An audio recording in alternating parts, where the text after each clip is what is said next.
Ini penting juga. Kalau tidak mau cerai dengan suaminya, insya Allah tidak ditinggalkan. Lakukan. Yang pertama, sesekali minum sisa minuman suami. Itu sunnah Nabi. Makanya Aisyah itu sering meminum sisa minumannya Rasulullah.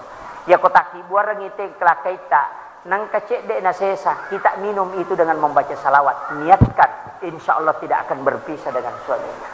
Itu berkahnya. Makanya suami harus hati-hati menyinyam. Aja lalu tak selesai minuman. Magai nanti istri pakai guna-guna itu. Ya, ini penting. Kemudian yang kedua, sesekali kita makan satu piring berdua. Karena jangan melumbai dia kenyang. Ambil bagian tengahnya terakhir kemudian kita makan. Insya Allah juga tidak akan ditinggalkan oleh suami. Yang ketiga, sesekali mandi bersamaan di kamar mandi bersamaan dalam waktu yang sama. Makanya Aisyah sangat tahu cara mandi junubnya Rasulullah karena mereka dia si bawa Nabi. Biasa mungkin mandi si bala kita satu kamar mandi bersamaan. Dia nangka, lah kai kunru bayine kutuh. Nah itu.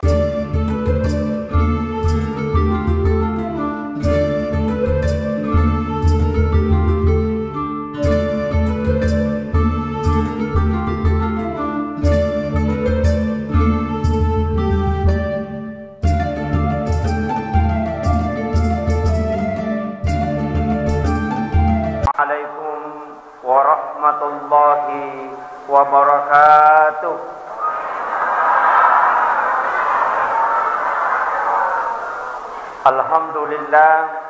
Alhamdulillah rabbil alamin. Wassalatu wassalamu ala asyrafil anbiya'i wal mursalin sayyidina wa maulana wa habibina wa syafi'ina wa ala alihi wa ashabihi wa sahabatihi ajmain, amma ba'du. Yang saya hormati dan saya muliakan Alina Tomalabita, Ibu Lurah Matiro Taparang beserta seluruh staf yang sempat hadir. Yang saya hormati dan saya muliakan Alina Tomalabita, Bapak Ketua Panitia Pelaksana beserta seluruh jajarannya, para dewan pengurus masjid, tokoh masyarakat, tokoh agama, para alim ulama, dan tanpa terkecuali seluruh tamu undangan dan ibu-ibu majelis taklim. Mudah-mudahan kehadirat tamana hilalan nayawan niwe untuk peringati salah satu kegiatan yang sampai hari ini selalu diperdebatkan di kalangan umat Islam. Angka denam maulu, angka tomam maulu. Ada yang menganggap bid'ah dan ada yang menganggap sunnah. Saya harus menyampaikan duduk permasalahannya. Sitonganna iero taude enam maulu adalah orang yang cinta kepada Nabi dan sangat hati-hati dalam ibadah. Sedangkan ia rotau maulu'e juga sangat cinta kepada Nabi dan ingin memperbanyak amaliyah di hadapan Allah. Jadi situnganna itu tidak jauh beda. Ia rode'e nam maulu napoji nabita nanya kia mitaui pakang kajama-jamang ia de'e naruntu idasar mutlakna ukwilalanna hadesae. Sedangkan ia rotau maulu'e napujito nabita dan memperbanyak amaliyah ya wadinge nasabari naipuyo kupong Allah Ta'ala si bawa nabita. Jadi ya kota pahang ya roh, maka insya Allah ditapangewang. Apa ada orang yang tidak bermaulid karena menganggap bahwa tidak pernah diperintahkan oleh Nabi, sedangkan yang bermaulid mengatakan kita melakukan karena nikmat yang paling besar adalah ketika lahirnya Rasulullah Sallallahu Alaihi Wasallam. Jadi ya kuya, ya di lawe maulu silahkan, yang tidak bermaulid silahkan. Yang dilarang dalam agama adalah saling mencelah. Apa namotu loki mamaulu na parewa ki pauja itawe capu mati apalah maulita. Makanya saya minta mudah-mudahan kita semua menempuh jalan yang terbaik. Nah sebab magai yuqilalanna agamata, tidak bisa kita lepas dari perbedaan pendapat. Makanya sementara kita duduk mendengarkan ceramah upasangi, kita sambil bersalawat kepada Nabi. Jadi ruqilalanna kita salawat kimat teru sudah tudangi mangkalinga ceramah, karena sebenarnya bulan Maulid adalah bulan kita harus memperbanyak salawat. Jadi tapi gawi salawat eloku Nabi tak, bahkan kita bisa mengucapkan salam langsung kepada Nabi. Betulanna diucapkan salam langsung kepada Nabi, tapi yang kita salami adalah nama rahasianya Rasulullah. Angka kedua asal rahasianya Nabi tak. Yang pertama adalah Taha, yang kedua adalah Yasin. Makanya itu di dalam salawat itu ada salatullah salamullah ala Taha Rasulillah. Kemudian salatullah salamullah ala Yasin Habibillah. Taha dan Yasin itu adalah nama rahasianya Rasulullah. Siapa yang mengucapkan itu dan memberi salam kepada Nabi, maka nurun Muhammad itu akan menjawab salam itu. Itu penjelasan para ulama. Makanya Imamul Ghazali sering membaca kalimat ini, Taha dengan Yasin, sehingga beliau menulis kitab Ihya Ulumuddin itu kurang lebih 200 hadis ilalanna. Tidak dia tulis hadis itu kecuali dia hadapkan kepada Nabi. Pura itanai okko santrinna muridna. Imamul Ghazali bertanya, saya mendapati banyak hadis di dalam kitab Ihya yang tidak pernah disampaikan oleh ulama sebelumnya. Jadi podangi Imamul Ghazali ko santrin na makadamiga hadde sa uruntu o kuilalanna kita Ihya Ulumuddin denang kanarampe tau pandritarioloh. Kenapa bisa ada di dalam kitab tahu ini? Aganasang Imamul Ghazali, saya tidak menulis satu hadis pun di dalam kitab Ihya kecuali saya hadapkan kepada Nabi. Nanti Nabi mengatakan, saya yang mengatakan itu, baru saya tulis itu hadis. Berarti kurang lebih 200 kali Imamul Ghazali bermimpi ketemu Nabi ketika dia menulis kitab Ihya Ulumuddin. Makanya sungguh sangat beruntung ketika kita mampu bermimpi ketemu Rasulullah. Tapi ketahuilah, ini penting saya ingatkan, maka dari situnganna Imamul Ghazali adalah salah satu ulama sufi yang punya guru mursyid yang jauh antara kelahirannya dengan kematian mursyidnya. Angkap kudalanna kita na Imamul Ghazali, dia hanya tulis guruku, guruku, guruku, tapi tidak ada namanya. Magina degaga asanna, karena sebenarnya gurunya itu adalah orang yang sudah ratusan tahun wafat, tapi Imam Ghazali masih bisa belajar sama orang yang telah wafat itu. Ia natu masukna pasanna guru ta Profesor Dr. Nasaruddin Umar, maka dia kungka tahu pandrita, tahu tumi nonroi mak guru, maka dia belum ulama. Ia panayasa tahu pandrita, nareko oki tahu matewe mak guru. Artinya orang yang sudah wafat dia bisa tanya. Itulah sehingga Imamul Ghazali banyak pendapat-pendapat dia tahu, tapi itu dia dapatkan dari orang yang sudah 100 tahun wafat sebelum Imamul Ghazali lahir. Ya natu ampai Pak Bu, kita diminta datang menziarahi makamnya para ulama kita. Guru Tasada. Di sini ada Tosorah. Ya. Ini salah satu ulama gurunya Wali Songo, berada di Kabupaten Wajo, dan banyak orang tidak tahu itu.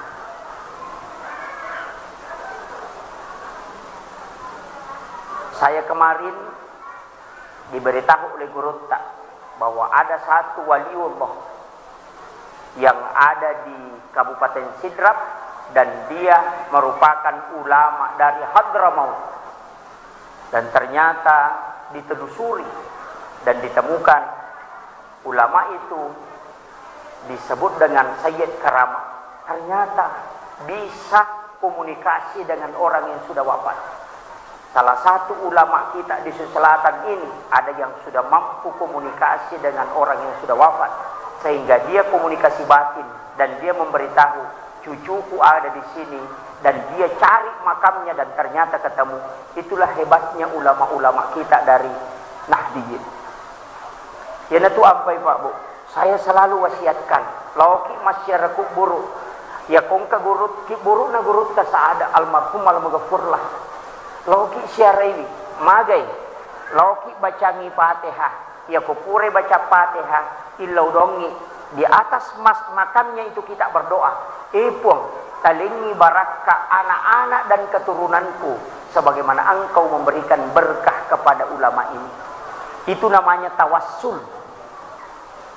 Ya sangem bertawassul tomillau dongo kupuang Allah Ta'ala supaya ya lengi nikmat yang sama sebagaimana yang diberikan kepada ulama. Jadi itu ampai kong katau pandrita mate na tolos syareki burukna yang dilakukan adalah usahakan kita bacakan Fatihah, ya kupure baca Fatihah, kita doakan, kemudian kita berdoa kepada Allah. Ibu talengi baraka anak-anak dan keturunanku aja tak ada anakku. Itu terlalu pendek. Anak-anak dan keturunanku. Anak dan keturunan itu adalah cucu sampai cicit ke belakang. Makanya banyak ulama itu anaknya tidak menjadi ulama, tapi cucunya yang menjadi ulama karena doanya sampai dia mengatakan anak-anak dan keturunan itu. Jadi saya sampaikan ini penting. Kalau ki masyarakat buruk, koki buruk atau pandrita, lakukan doa itu. Minta, ya Allah berikan keberkahan anak-anak dan keturunanku sebagaimana engkau memberikan berkah kepada ulama ini. Aja pasti balikan karena tawassul dengan tawassut itu beda sedikit. Ya kau tawassul seperti itu, kalau tawassut langsung minta. Biasa di Indo upa puang anu pasalama ya pumu. Itu yang tawassut dan itu yang tidak boleh. Jadi kita bedakan. Makanya kalau mau mengikuti Nabi, mau mengikuti sunnah Nabi, banyak yang teriak, kita harus mengikuti sunnah Nabi. Apa yang dilakukan Nabi, itu yang harus dicontoh. Maka saya minta lakukan ziarah kubur pada malam Jumat dan datang ke kuburan sendiri sekitar jam 2 malam sampai menjelang subuh. Itu sunnah Nabi. Biasa nih lo ziarah kubur wani Jumat tetek 2 wani Bu. Sendiri, bukan berombongan. Nabi itu datang ke kuburan Baki sendiri. Dia datang tengah malam menjelang subuh baru dia pulang. Itulah ziarah yang sesungguhnya. Belum berani. Iya, puima saja takut apalagi kita.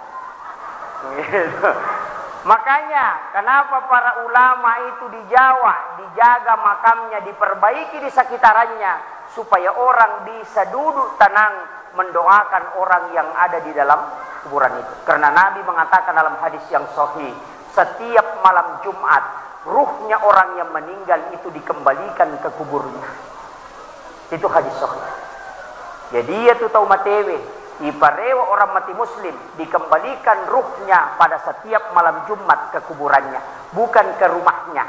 Mega tahu salah paham, nasangi rewa lau bolana sehingga mapatuati ukuyawana aden na kuwan ni Jumat.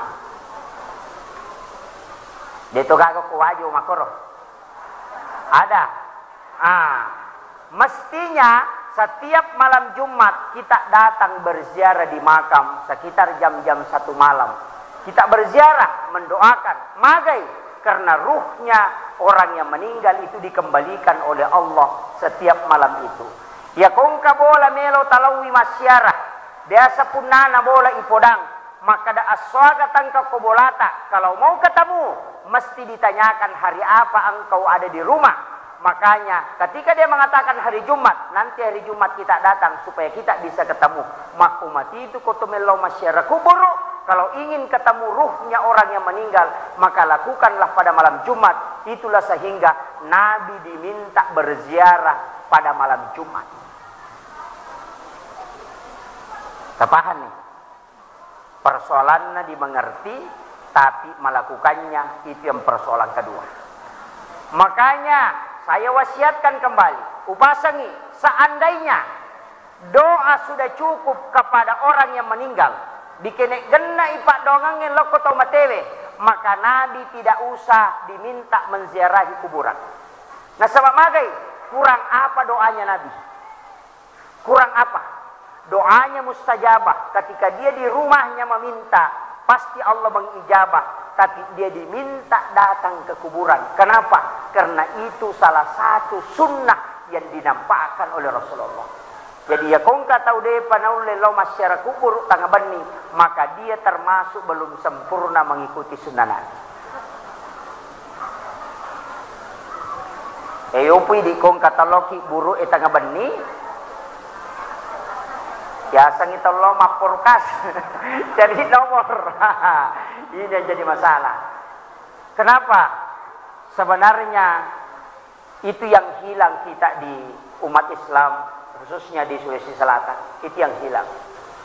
Saya beberapa hari yang lalu mendatangi makam Pangeran Diponegoro, juga mendatangi makam Syekh Yusuf Al-Makassari dan Datuk Ribandang yang ada di Makassar, dan beberapa makam-makam para ulama. Dan ternyata yang paling enak memang berziarah adalah di malam hari. Makanya mereka tahu Pandrita Narekomate, dia dimakamkan di samping pondoknya, di masjid dekat pondoknya. Kenapa? Supaya orang mudah menziarahinya. Makanya mestinya di Kabupaten Wajo ini pemerintah harus bergerak untuk membeli satu tanah, dia simpan khusus untuk pemakaman para ulama. Jangan sampai ulama kita dicampur dengan orang biasa di pemakamannya. Mestinya dibikinkan makam khusus untuk ulama-ulama kita.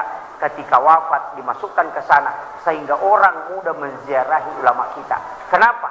Karena sesungguhnya para wali-wali Allah itu tidak mati di sisi Allah, dia selalu hidup. Itulah sehingga kita masih membutuhkan pertolongan dari Allah, juga berkahnya para alim, ulama, muazziz kita yang telah wafat. Itu yang diajarkan oleh Nabi. Ya kalau kita okoro masyarakat banyak berziarah ke kubur, maka pasti dia tidak terlalu cinta dunia, karena lebih banyak mengingat kematian. Itulah yang dilakukan oleh Nabi. Magi umat Nabi maka menjadi banyak masalah, karena mereka lebih banyak mengejar dunia, tapi dia lupa dengan kematian. Sibuk memperbaiki semua, alis dicetak sedemikian rupa.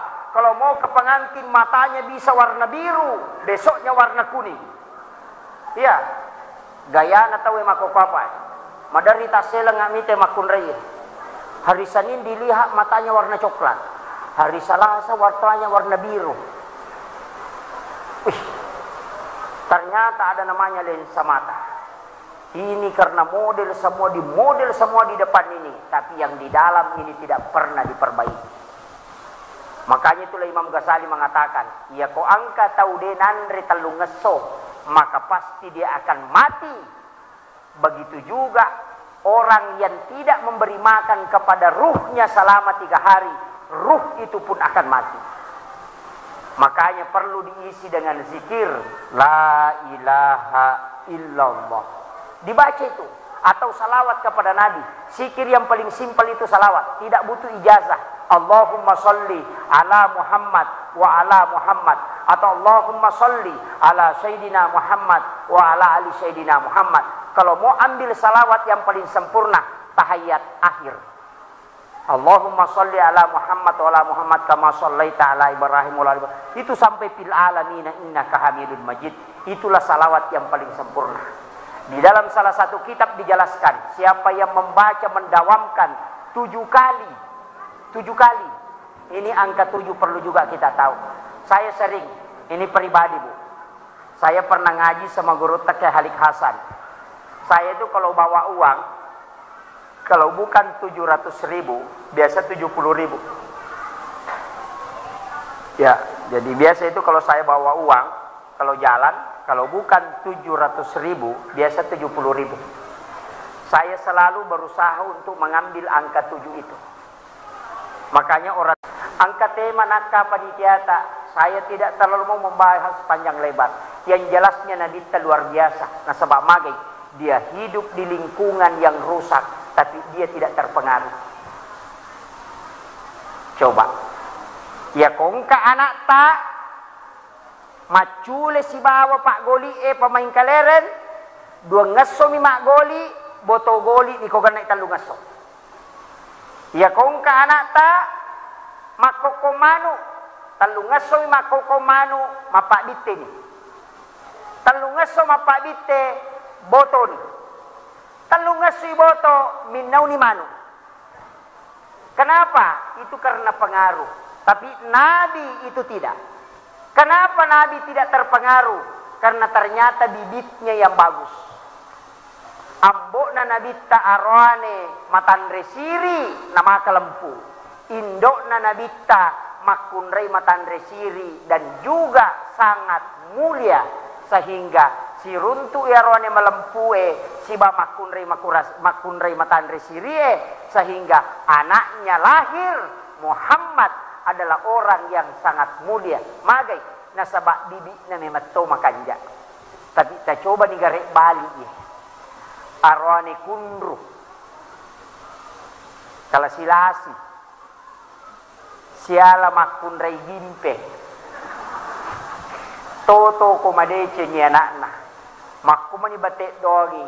Dia namelo madece. Itulah sehingga narekomelo ki makbaine di arwanewe aja na cantik na tita karena kecantikan bisa dimodel tapi iman dan hati itu susah. Jadi Pak Mega makokoy wanita cantik di media sosial tapi karena dia pakai kamera 360 wah mukanya kinclong tangannya hitam karena semua pakai bedak. Nah ini tapi dia itu gagak kuwajo dia gagak insyaallah. Ini penting Bu. Makanya tapi penting wanita berhias dan berhiasnya wanita tidak berlebihan. Itu sunnah Nabi. Silahkan berhias tapi jangan berlebihan. Sampai alis dicukur dikasih belo naik. Bulu mata disambung sampai yang lipat ke atas sampai ke bawah. Hidung yang pesek dikasih balok tinggi kelihatan cuma setengah hari. Itu gagak kok perempuan silahkan ke masjid.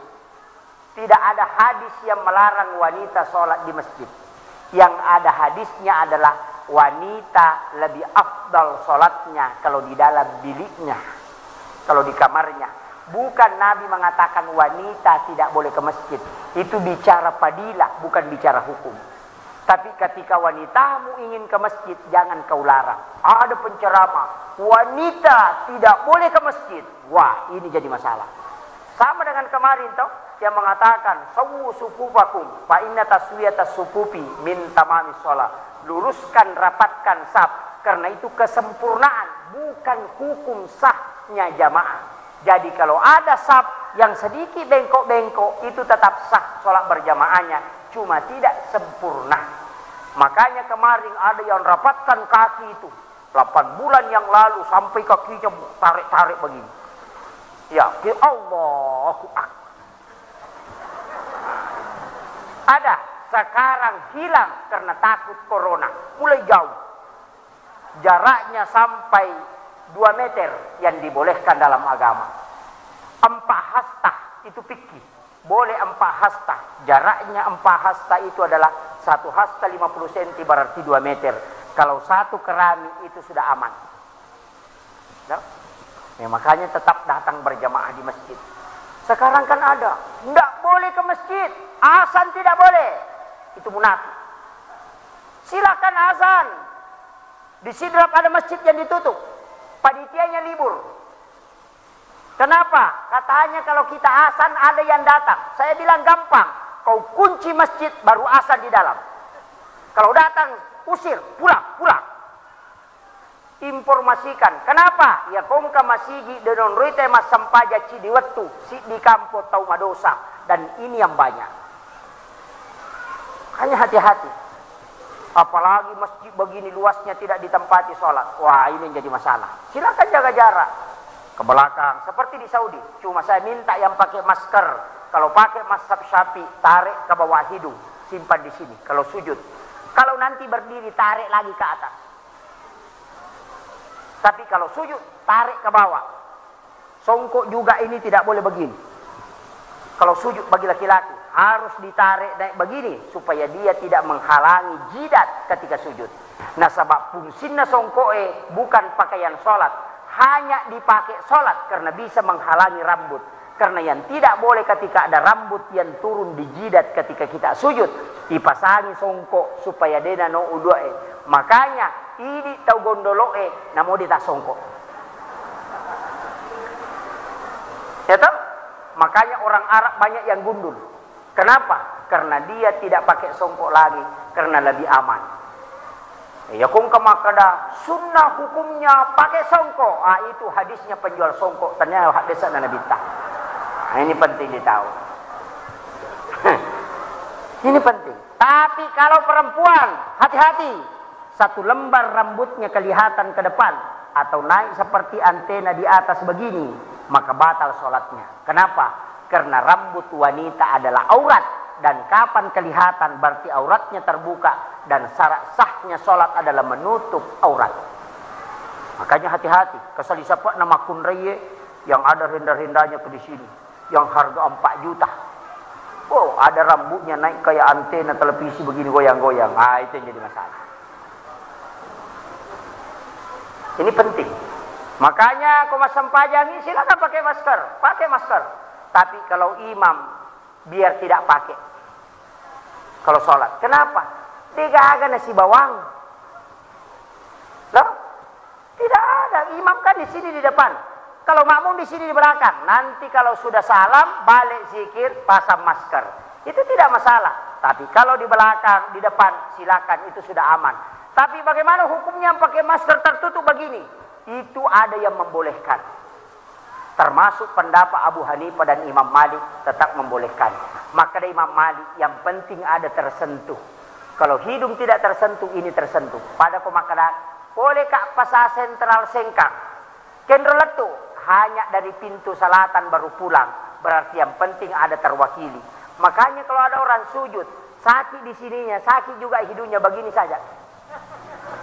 Itu sudah sah karena muka sudah ada yang tersentuh. Itulah pendapat ulama sehingga banyak yang membolehkan. Makanya tidak usah berdebat. Ya, yang pakai masker silakan pakai masker. Sholat yang tetap menarik tidak masalah. Itu penting. Karena anjuran pemerintah. Silakan ikuti protokoler kesehatan. Tapi saya sangat sayangkan. Nasabah ini juga memang jadi masalah Pak Bu. Kita di Indonesia itu kena COVID karena kiriman dari Cina.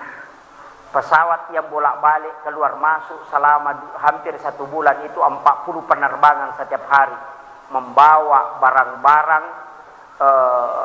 masuk ke Indonesia. Itu tidak ditutup sehingga corona ini masuk ke Indonesia. Makanya sebenarnya itu penyakit dari Wuhan Cina masuk lurus ke Iran, lurus lagi masuk ke Italia, lurus lagi masuk ke Amerika. 4 negara ini adalah musuh besar Islam. Cina karena komunisnya, Iran karena Syiahnya, Roma karena Katoliknya, Kristennya, Amerika karena anti agamanya. Makanya ini yang banyak, sampai 30 lebih % penduduknya meninggal. Indonesia kita sudah syukur. Kenapa? Karena banyak yang selamat. Nah, itu cukup menjaga saja. Silakan keluar sholat berjamaah, tapi tetap menjaga kesehatan. Ya biasa komak jamaah ki sudah dirubah lagi. Ya, tidak jabat tangan begini. Karena kenapa? Tetap menjaga. Karena ini bisa pindah. Jadi itu bahayanya. Pertama, tidak bisa pindah kalau tidak melalui droplet, percikan air yang lembab. Muncul lagi pendapat bisa terbang di udara. Muncul lagi pendapat biar orang kentut bisa pindah. Ternyata itu hoax. Nah ini makanya kita perlu hati-hati. Aja lalu namega percaya kepada media sosial kecuali yang melalui dari jalur memang kementerian yang sudah ditunjuk oleh pemerintah. Maka nang kasih tahu mana bagi sih, nang kasih tahu mana bagi. Ini juga Facebook sama WA yang bikin pusing pemerintah. Maka lurah bicara hilafah. Lurah bicara khilafah. Kepala kampung bicara khilafah. Bicara undang-undang. Undang-undang begini, undang-undang begini. Padahal bukan tugasnya. Tugasmu menjalankan undang-undang. Magai, karena WA apa yang masuk itu yang memutar otak kita. Sehingga orang di Indonesia itu Pak tidak jelas otaknya. Magai, muncul berita artis lagi yang dipikir. Baru 1 menit, masuk lagi berita korupsi lagi yang dipikir. Padahal anaknya sama bapaknya sudah menceret di sampingnya, dia tidak urus. Nah begitu toh? Makanya banyak orang sekarang itu Pak tidak ada pekerjaannya. Tuh 5 buka WA nih bawang. Oh si artis anu selingkuh, buka lagi. Oh ini menikah lagi, buka lagi. Oh ini orang korupsi. Otaknya setiap hari itu pikirkan orang di Jakarta, tetangganya tidak makan, dia tidak tahu. Inilah yang menyita waktu kita. Makanya kurangi bermedia sosial. Maka lalu iga makunrei. Nah secara langsung yanu mampu nubale yanu ko Waka, mapabuting yanu ko Kalimantan, pura na buo motor yanu ko Jakarta, ang kayano mapabuting ko Bone, oh kay laki na jamba-jamba dinisan. Jadi masalah. Itu kan makanya Bu. Mega ini bahaya. Makanya kurangi bermedia sosial. Bayangkan membagikan berita bohong sama dengan berbohong. Ya kusisa butuh tarimai. Berarti nanti di hari kemudian 1000 orang kita akan dimintai pertanggungjawabannya. Itu bahayanya. Hati-hati. Tapi mega mematoni makunre makokapa masalah. Magai gara-gara corona enak sekali tinggal di rumah. Tinggal pesan-pesan. Baju COD, kosmetik COD, bahkan engkau kosidrap, namo sanggara COD to. Bayi ikut tutonga, dia ini sama sanggara, namo mas sanggara, memandre sanggara online juga. Kakak dek to kena gaga guna nama kunre, di memat to mani apa tola makunre makwewe. Makanya hati-hati, jangan sampai kita selalu mengurusi hal yang tidak penting. Sedangkan yang penting akan ditanyai nanti dari kemudian kita tidak urus anak dan suami kita. Itu yang penting. Kemudian yang terakhir, ini penting saya wasiatkan. Salawat kepada Nabi itu tidak butuh ijazah. Tidak butuh ijazah. Tidak sama dengan wirid dan hizib yang lain. Makanya komeloki bacangi salawat Nabi tak tapakan jaki bawa rampan nyawata. Kemudian mengingat kepada Allah. Kumakanja di peringat rata. Yakini Nabi tak bisa hadir, kemudian kita bacakan salawat kepada Nabi. Bisa kita ucapkan Assalamu alayka ya Nabi Allah, Assalamu alayka ya Rasulullah, Assalamu alayka ya Habiballah sebelum kita membaca salawat. Atau bisa membaca Inna Allah wa malaikatahu yusalluna ala nabi ya ayyuhalladzina amanu sallu alaihi wa sallimu taslima. Sedapat mungkin kita baca salawat ibu akasiratu setiap selesai sholat fardu. Angka salawat makanjala ada untuk pakanjaki mata batenge. Salawat apa itu? Sallallahu ala Muhammad. Sallallahu ala Muhammad. Itu salawat fi'il madi. Kenapa fi'il madi? Nasabah wattuna de panajaji wa takkalimal lahiran na nabita mas salawat memani malaikai. Apa yang dibaca? Itulah sallallahu ala Muhammad. Sehingga ulama mengatakan kesimpulannya Sallallahu ala Muhammad adalah merupakan salawat nurun Muhammad. Tapahan. Jadi ya komelo ki pakanjaki nurnya Rasulullah yang ada dalam diri kita yang dikenal dengan rahasia dalam tasawuf, maka perbanyak membaca Sallallahu ala Muhammad. Ya komacandring ilakaita tapangkalatu okoy. Salingku ilakaita langsung ada di sini. Nareko kita sambung memang. Makanya kalau mau akad nikah Bu, ada itu ruh idafi yang disambung. Ketika suami mengatakan asyhadu an la ilaha illallah, langsung ambil wa asyhadu anna Muhammadar Rasulullah. Baru ambil itu, baru baca salawat, kemudian simpang. Kalau suami mau macam-macam, langsung ada yang melapor di situ. Itu ruh idafi. Makumoro waktu tak kawin. Dek, alhamdulillah selamatlah suami. Nah, makanya penting. Saya hanya wasiatkan. Ini penting juga. Kalau tidak mau cerai dengan suaminya, insya Allah tidak ditinggalkan. Lakukan. Yang pertama, sesekali minum sisa minuman suami. Itu sunnah Nabi. Makanya Aisyah itu sering meminum sisa minumannya Rasulullah. Ya kotaki buar ngite kelakaita nang kecek dek nasesa, kita minum itu dengan membaca salawat. Niatkan, insya Allah tidak akan berpisah dengan suaminya. Itu berkahnya. Makanya suami harus hati-hati menyinyam. Aja lalu tak selesai minuman. Magai nanti istri pakai guna-guna itu, ya. Ini penting. Kemudian yang kedua, sesekali kita makan satu piring berdua. Karena jangan melumbai dia kenyang, ambil bagian tengahnya terakhir kemudian kita makan. Insya Allah juga tidak akan ditinggalkan oleh suami. Yang ketiga, sesekali mandi bersamaan di kamar mandi, bersamaan dalam waktu yang sama. Makanya Aisyah sangat tahu cara mandi junubnya Rasulullah, karena mereka dia si bawa Nabi. Desamuki mandi si bala kita satu kamar mandi bersamaan. Denangka, lah kai kunru bayine kutuh. Itu. Makanya ini yang penting saya sampaikan. Mudah-mudahan ini ada hikmahnya. Saya hanya wasiatkan, jangan lupa kita banyak bersalawat. Ajarkan ke anak-anak kita, karena salawat itu adalah bisa mendatangkan semuanya. Rezeki bisa datang, bisa sembuh penyakit, bisa lepas masalah kalau salawat kita sudah lakukan. Ada seorang manusia biasa, bukan ulama, orang biasa, tapi dia membaca salawat 30.000 kali sehari semalam, dan dia setiap malam mimpi ketemu Rasulullah. Itu salah satu kecintaan. Kalau kita baca salawat, Nabi bisa datang. Tapi saya sampaikan Pak Imam yang di masjid ini, kalau mau tidak meninggal kecuali ketemu dengan Rasulullah, maka saya minta lewat dari pintu jalur imam, jangan lewat dari pintu depan. Seorang imam yang lewat dari pintu imam, kemudian tidak pernah sholat sunnah di dalam masjid, selalu sholat di sana, karena itulah rumahnya imam, maka dia tidak mati kecuali dia ketemu Rasulullah. Itu janjinya para ulama. Maka itu yang kadang orang tidak tahu. Tapi mega imam lewat dari sini, lalanna makmuna nola tama, sehingga biasa tasaka bacana.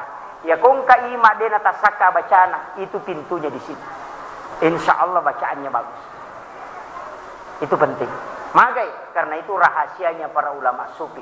Kemudian mihrabnya tidak boleh dia bicara dunia. Denawat di bicara lino okoronron mancaji imang. Kenapa? Supaya doanya mustajabah, karena mihrab itu tembus ke aras. Jadi itu ampai imangi, tidak boleh dia bicara dunia. Pemelu mak bicara mesti bergeser. Tapi mega imang mau WA, ma Facebook okonron naman kajimang, ima gimpe yaitu. Akhirul kalam, Allahul muwaffiq ila aqwamit thoriq. Nasru minallahi wa fathun qarib wa basyiril mu'minin. Assalamualaikum warahmatullahi wabarakatuh.